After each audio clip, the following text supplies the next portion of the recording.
Yeah, and that nice chicken outside gave me this coupon. I'm sorry, this is expired. You son of a...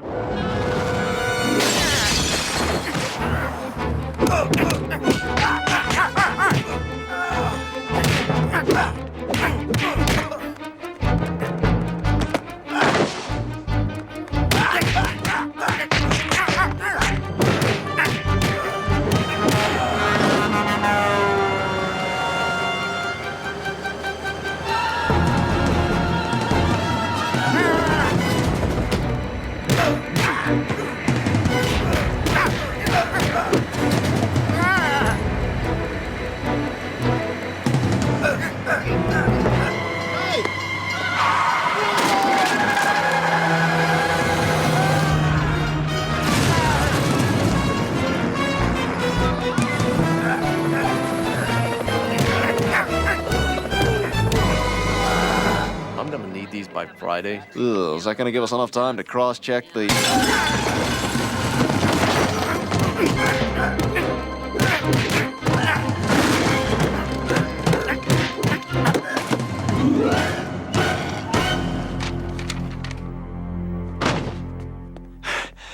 Chicken gave me a bad coupon.